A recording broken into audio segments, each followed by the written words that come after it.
Hello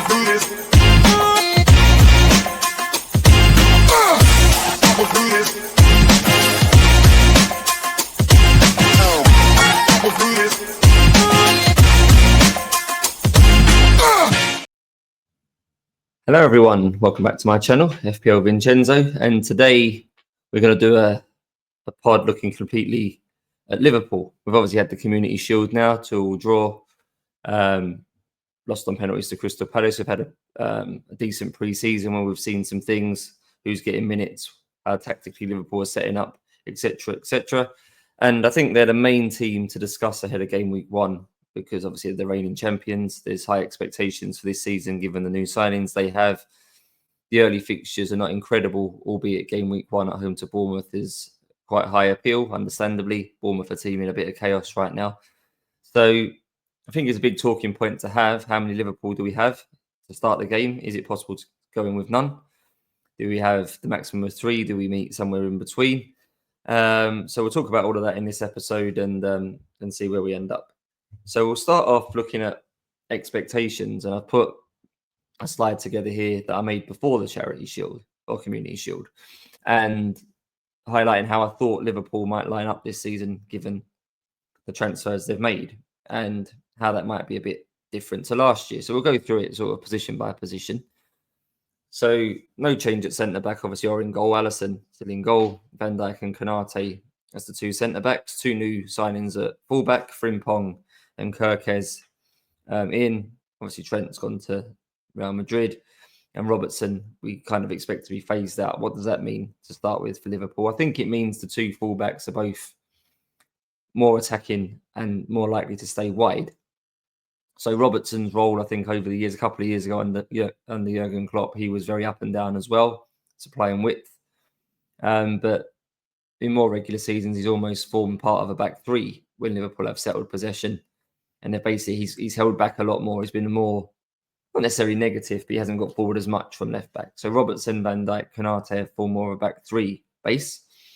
And Alexander-Arnold, more with his sort of quarterback type tendencies, tended to play more central, move infield when Liverpool had the ball to play passes from there. So he'd move into positions alongside Gravenberch and form a 2, inverted fullback as we call it. I think now it'll be very different. So we've got now Frimpong in particular is going to be very high and wide, probably be used more like you would expect a wing back to be used. We've obviously seen Daniel Munoz for Crystal Palace play very high and wide. I think Frimpong will do the same. Kirkes maybe not quite to the same level, but I still think will be very high and supply all the width down the Liverpool left. Instantly, what that means is Van Dijk and Konate in defence have 1 less player around them with no Robertson, with Kirkes getting forward more. Puts more pressure on their 1v1 defending. Now, attribute-wise, they're very adept and equipped to handle that. They've both got pace, they've both got physicality, they've both got mobility. Will win their headers, won't get done physically, anything like that. But anytime you leave anyone playing 1v1, particularly in the defensive third of the pitch, mistakes happen, things go wrong. Van Dijk made a mistake in the Community Shield, which led to a goal. So I think it doesn't help Liverpool defensively. I've seen quite a few people putting Van Dijk in their FPL drafts as their 6 million defender. I don't mind people doing that, but you question whether there's someone better. I think Liverpool's clean sheets of the main 4 teams at the moment, from what I can see, Liverpool, Man City, Arsenal and Chelsea, I think Liverpool's clean sheet capability is the lowest of the 4. If I had to rate them based on team setup, structure, availability, I'd put Arsenal still the most likely to keep a clean sheet, followed by Chelsea right now, even though they've lost Levi Colwill, followed by Man City, who still have issues resolving around Rodri's injury. And I think Liverpool are likely to keep the fewest clean sheets, concede the most goals, because their defensive structure is a little bit more open. A lot of pressure on these 2 defenders, doing everything right for 90 minutes in 1v1 battles, and 1 lapse in concentration, 1 mistake, I think, will cost them. In front of them, Gravenberch still there as the number 6. I think they noticeably missed him in the Community Shield, that mobility and physicality in front of the back 4. We'll get to that later.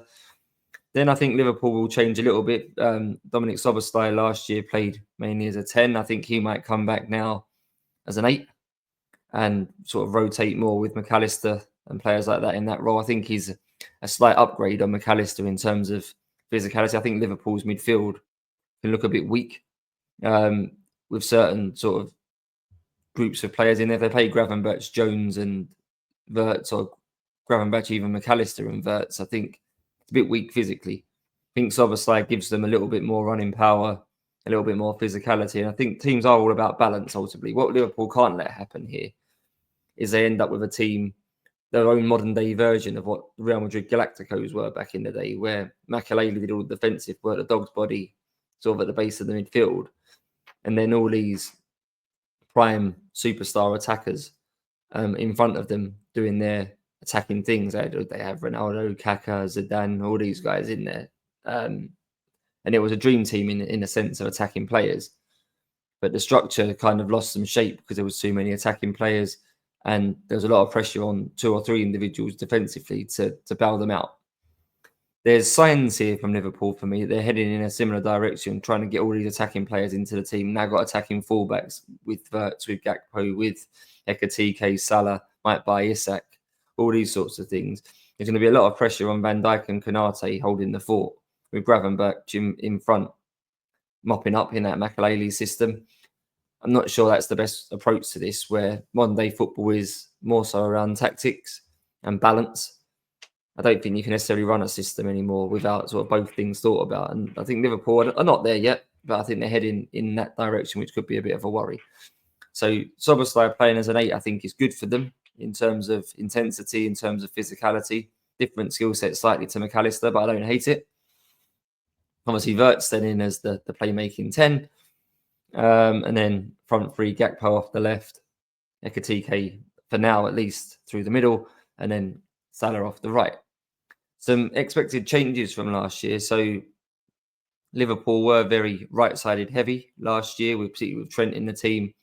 And there was a big license on Salah being the main goal threat running in behind. Gakpo often hugged the touchline more as a wide forward because, I say, Robertson wasn't getting forward as much from left back. They needed width to stretch the pitch. And they relied on others, Luis Diaz as sort of a 9/10 in that left half space. Szoboszlai drifted into that direction as well to provide the attack in the left channel, where Gakpo did have some threat, but maybe was playing a little bit deeper and playing a little bit wider. I think with Kirkes in the team, his role becomes more like Salah. I think there's a real possibility now that those two basically have the same roles from the opposite side of the pitch. Salah attacking diagonally from the right side of the box, Gakpo from the left side of the box. Particularly now with I'll get onto this in a second, but Wirtz and Ekitike both have sort of preferences to drift to the left side as well. So where we had last year Liverpool being quite right side heavy, right side focused, I think this year it could switch and they could become a bit left side dominant, particularly in terms of players.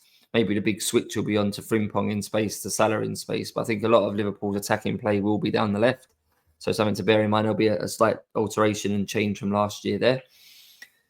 Issue with Gakpo obviously is the minute security, because although Luis Diaz has left, which was last year his main competition for a left-sided role, they've got a young lad now whose name I've forgotten, Rio something or other. He's getting minutes down the left. Say Ekitike has a preference to drift left and could be used as a left forward, especially if Isak joins. Wirtz last year for Leverkusen played in a 3-4-2-1, and he was the left side of the 2 10s in that system. So I think he could quite happily play on the left of a front 3 as well. And then Szoboszlai could play 10, McAllister 8. So I think Gakpo's the awkward one here, because we'll get onto this later as well. But if you look at Liverpool's pre-season as a whole, and we take that with a pinch of salt, because obviously it's pre-season and there's caveats that come with that, he's probably been their most, the biggest attacking outlet they've had, probably the biggest attacking threat they've had, and I think the most likely to score goals in the friendlies I've seen. So something to bear in mind with him, that they will be looking at data and opinion from pre-season games. He could look like a very good attacking option for 7.5 million. The risk being obviously his minutes, and do we want to take that? I've talked about it before in pods this pre-season around sort of risk, managing risk. Gakpo firmly fits into that category, that he would be a risk. So, but if we think his minutes are good, then I think he's an option. Sort of Florian Wirtz, obviously the big shiny new toy, playing as a number 10. I have my reservations how quickly he will adapt. We've obviously had a big caveat, or a big collection, I should say, of players in the past that have come from Germany, played in different systems in Germany and haven't maybe adapted immediately. Kai Havertz springs to mind, Timo Werner springs to mind. These sorts of players we've had in FPL. They've been signed by Chelsea in both of those examples with expectations. We've owned them in game week 1, thinking they've spent money. This player's going to be good, often taking them a while to settle in. Speed of the league is a bit different. I say in Wirtz's case, it's a completely new system. It might take him some time. In the Community Shield, he was quite busy, I thought, but did he really show enough? He got an assist by playing a sideways pass, sort of 35 yards from goal. Not to downplay that, but was he overly involved in creating things? I don't mind owning him because I think his minutes will be quite secure, but I don't want to get too carried away with him at the start. And then the final part, so Alexis McAllister's not in this team, didn't have a full pre-season, which I think is why for now he's not been picked. But he's obviously going to get his fair share of minutes over the season in that rotation with Szoboszlai, with Wirtz, with Gakpo. There'll be a lot of interchanging of positions, I think, between some of those players. So we've got him to factor in as well, how things are going to work. But for the start of the season, roughly not game week 1 because Gravenberch is suspended. But for the bulk of the season, if you said to me now what's Liverpool's strongest team, I think it's this one that's on the screen. So Alisson, Van Dijk, Konate, Kirkes, Frimpong, Gravenberch, Szoboszlai, Wirtz, Gakpo, Ekatike and Salah. What we'll do then to what happened in the Community Shield, we'll jump onto that next. And there's a player profile map for how Liverpool played. And they did have that left-sided bias. And the main sort of takeaway, I think, for me is here is the Wirtz position. Because I think in the Liverpool system, as the 10, I think there's an expectation that he's going to play slightly to the right. So if you look at it as a front two, Ekatike and Wirtz, I think Ekatike more so drifts to the left.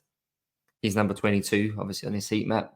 So his natural instinct is to go into that left half space, that left channel, and do things from there. His goal was slightly from that part of the pitch, coming inside and shooting into the bottom corner. To give balance again, Wirtz needs to play more to the right. I think he's got some freedom in that role to drift and play across the horizontal line. He can come to the left as well. But look at that little cluster on the heat map there of 22 Ekatike, 7 Wirtz, 18 Gakpo, 8 Szoboszlai. All very close together, and Kirke is trying to get up and around them on the outside as well. What does this mean for Liverpool? Are they all going to get in each other's way? Is space going to get too cramped? Is Gakpo going to be able to play high enough with Ekatike being the number 9 drifting into the same zones that you want to take up? It feels like there's some work to do here in everyone getting the most out of each other and not sort of occupying each other's spaces. Salah, the highest player on the heat map, no surprise there over on the right, but very isolated. Only Frimpong really around him. So you're looking at Van Dijk with his long diagonals to try and get those two free. Say if Wirtz picks the ball up in good areas, he can link over that side as well. But I wasn't overly sort of not necessarily impressed, but it's not really what I wanted to see from Liverpool. I wanted to see a bit more spatial awareness. I think it's nice that players can play close together. It's obviously good for one-touch passing, link play, and all these sorts of things. But I do worry about people basically treading on each other's toes and taking each other's spaces. And if you look at the data from the game, I think this kind of backs up. None of the attacking players did loads, I would say. Ekatike obviously got his goal. Wirtz got the assist, but I say it was a sideways pass from outside the box. The goal came from a shot from outside the box. Obviously, the other goal from Frimpong was a cross that dropped in the back post. So, not they didn't necessarily have chances in the game, but nothing particularly in the box. That's not ideal. In terms of key passes, Ekatike, Wirtz, Gakpo, Salah. Only Wirtz had any, 4. In terms of shots, it was Ekatike and Gakpo this time. 3 shots for Ekatike, 2 for Gakpo, just 1 each for Salah and Wirtz. And the only 2 shots on target from the 4 attackers was the goal from Ekatike and 1 from Salah. So, not massive numbers. Palace are known to be a bit defensively resilient. They've obviously had their moments in the FA Cup final and things like that where they've frustrated big teams. So again, it's a bit dangerous, I think, to read too much into one performance.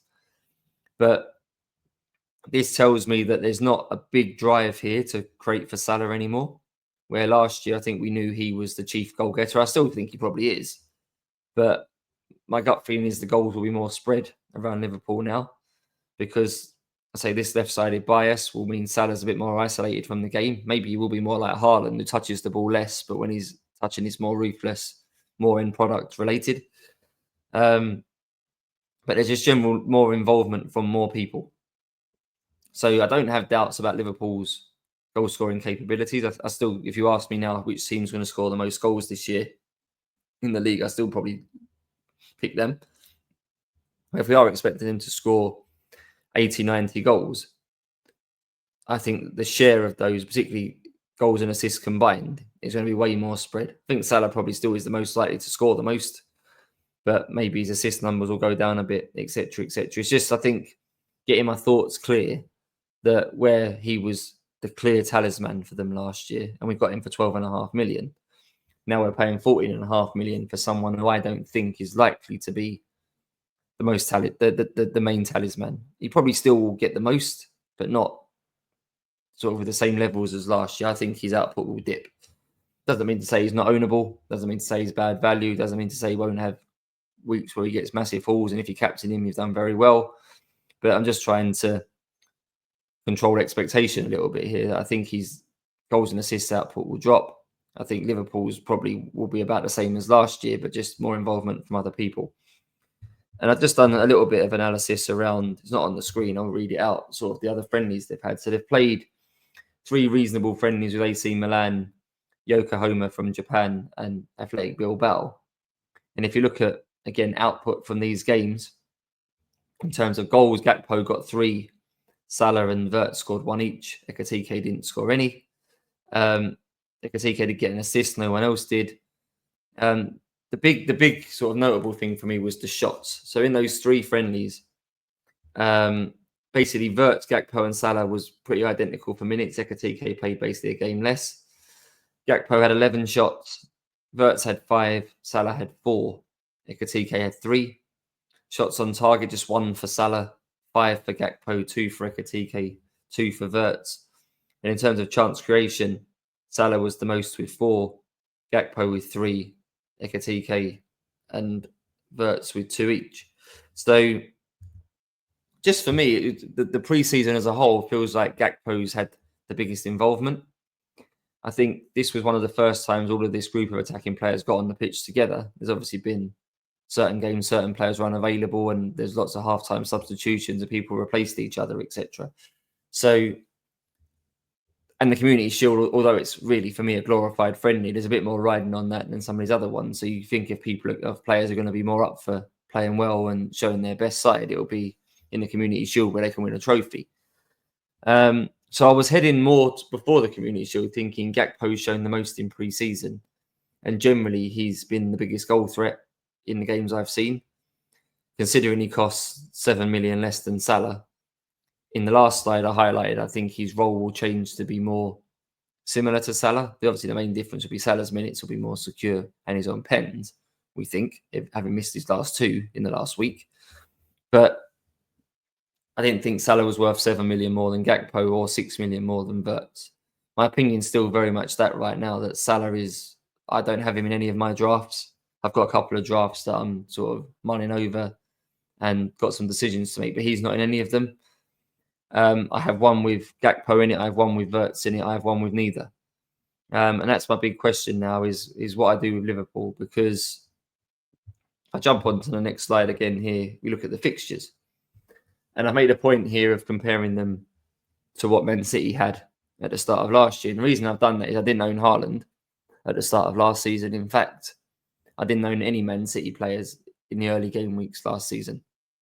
And obviously that was at the point where they were still fairly good. It's probably about game week 7, game week 8, I think, last year. There was notable signs that they were losing their legs in midfield. The pressing wasn't as intense. Teams were playing through them more.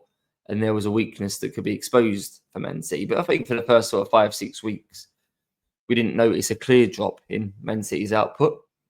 So they started last year with Chelsea away, which is obviously quite a hard game week 1, but then they went into Ipswich game week 2. Many triple captain Haaland there.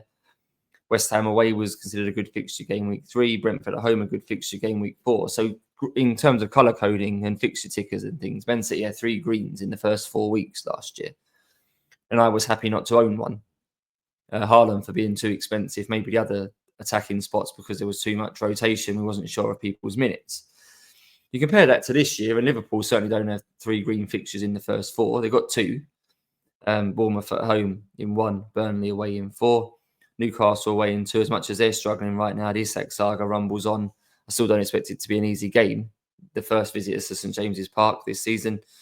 Then obviously Arsenal at home, the team I think are the best defensive team in the league. So not the easiest start for Liverpool. And if we look at game week 1, Gravenberch is obviously suspended. So defensively, I think they'll be a bit all over the show again. I think Bournemouth will score in that game. Then what do you look at after that? So Liverpool defenders, I'm quite happy not to own. I think at their price points, there's better to start the season with. And then we move on to Liverpool. Once the transfer window's closed, we know fully what the squad is. Maybe by that point, they're starting to build some relationships and things like that. And they're a bit more settled, and any sort of early season wrinkles around tactics, formation, space coverage, attacking versus defensive balance, all these sorts of things will be fixed. So yeah, I'm not overly keen to start with a Liverpool defender. Attacking wise, though, I'm on the fence. I'd like one against Bournemouth.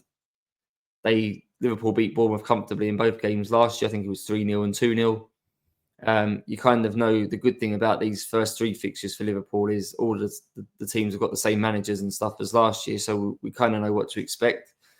Newcastle did a job on Liverpool in the Carabao Cup final. Will they set up the same again? Quite possibly. And Bournemouth, I say they've got a new goalkeeper. Defensively, we're not quite sure what they're going to have. Obviously, Huijsen's left. Zabarnyi is still heavily linked with Paris Saint-Germain. Will that go through before the game week 1 deadline? Quite possibly. They could end up with something like Senesi and James Hill as the 2 centre-backs, which you feel like Liverpool can exploit that. So I do have a little bit of a fear that Liverpool could win 4 or 5-0 in game week 1. And if I'm going into the game week thinking that's a possibility, so it won't be 4 or 5-0, I think it would be more like 4 or 5-1, maybe even 4-2, something like that to Liverpool game week 1. I'd probably want an attacking piece of that if I think they're going to score 4 goals. But I say Salah, I think, is too expensive based on what he's showing right now and how the team is setting up. Wirtz, just does he have enough goal output? He's very dangerous sort of around the forward line, but he tends to play a lot 30, 35 yards out on the horizontal rather than getting in the box. So we don't know how he's going to fare for DEFCON or anything like that yet. But if he's just a modern version of like a Mesut Ozil or someone like that, which isn't a bad thing. But again, is he the best option at 8.5 if he's not going to score enough goals? I have my doubts about that. I'm tempted to view him as a wait and see as well, considering what game week 2 and game week 3 fixtures are for Liverpool. I think I'd be quite happy to make a sort of start with a Bruno Fernandes, for example, for the first 3 weeks, where you kind of know a bit more about what you're expecting. And if Wirtz starts well in game week 4, you could downgrade Bruno Fernandes to Florian Wirtz ahead of Wirtz playing Burnley or something. So I'm open-minded to that. And then Gakpo, I say, is just a minute's risk, because I feel like at the moment of all the attacking players that are likely to start game week 1, which I think he is one, when it comes to rotation and rest and things like that, I think Gakpo will be the first one to be removed. I think Szoboszlai is necessary for his energy, his work rate, his dynamism, his physicality. I think Salah's obviously Salah. Wirtz, the new signing, is not going to be taken out either. So you're looking at Ekitike coming out. Then what happens? Does Wirtz move into the 9 as a false 9? They haven't got a natural successor yet until we think Isak's going to sign. So I think Ekitike is probably reasonably nailed as well.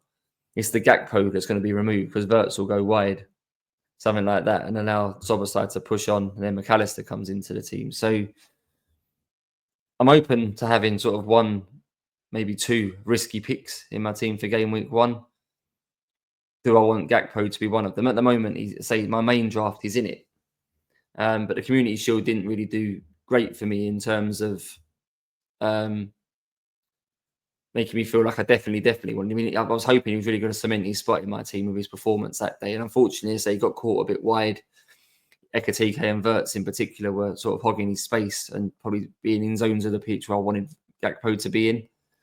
They've obviously got some time in training now to fix that and work out what sort of role they want Gakpo to have. But my thought was he'd be playing a lot narrower. And if he's someone who's going to be hogging the touchline and playing wide, do I really want that? So there's a question mark. So there, I think that the point of this slide was, if I was happy to go into game week 1 last year with no Man City players, with that start they had, and expectations that they were going to walk the league again, in theory, then I shouldn't be scared or afraid to do the same with Liverpool this year, because the fixtures are worse than Man City had. And the rotation is probably just as likely for certain people within that structure. So, yeah, just some sort of takeaways to finish.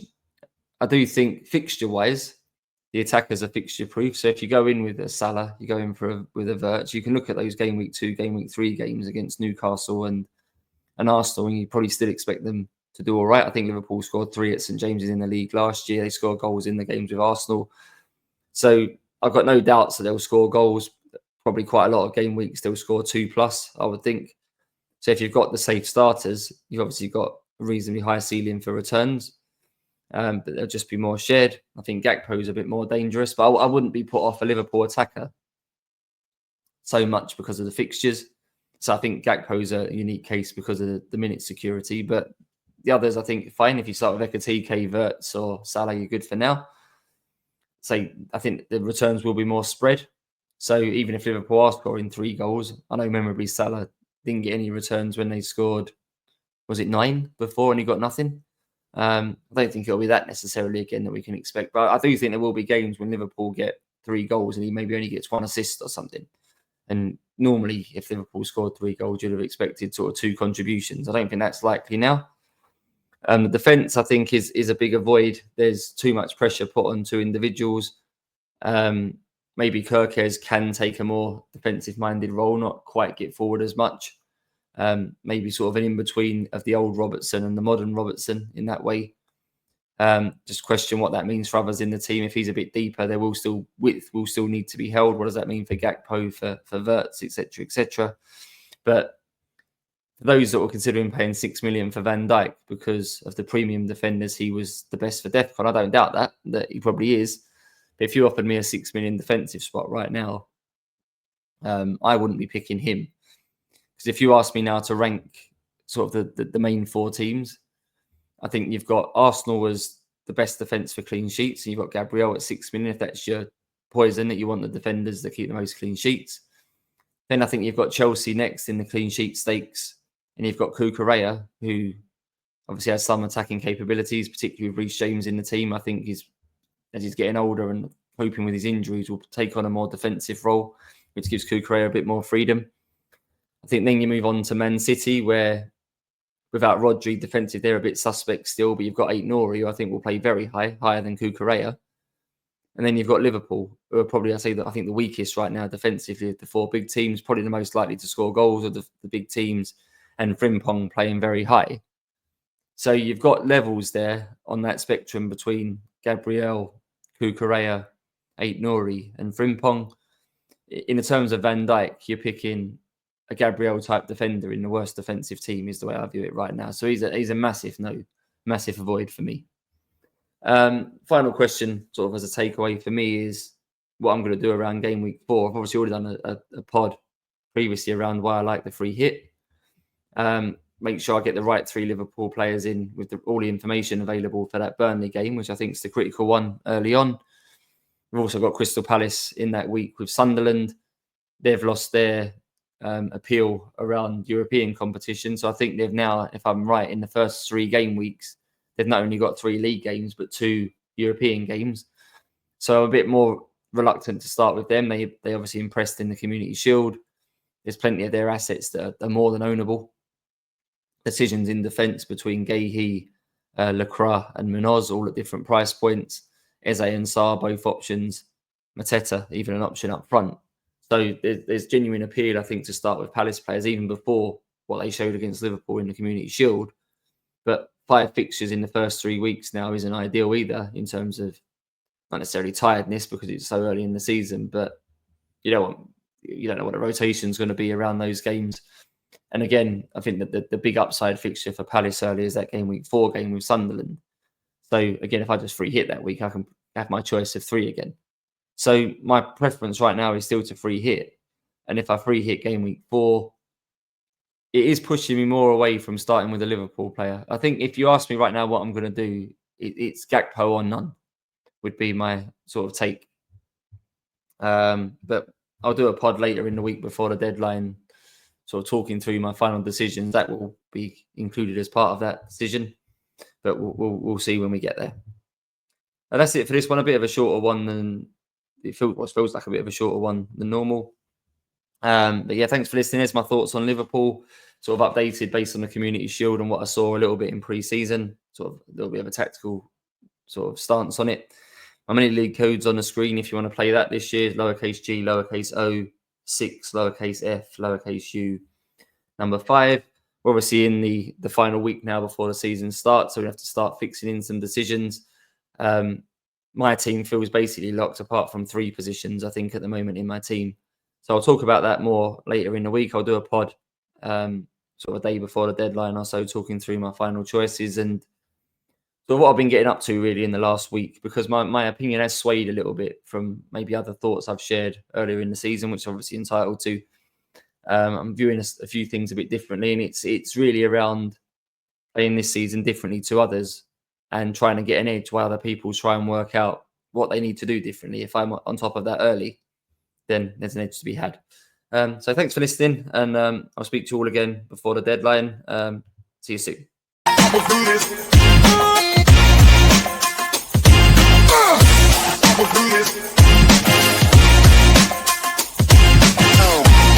do this.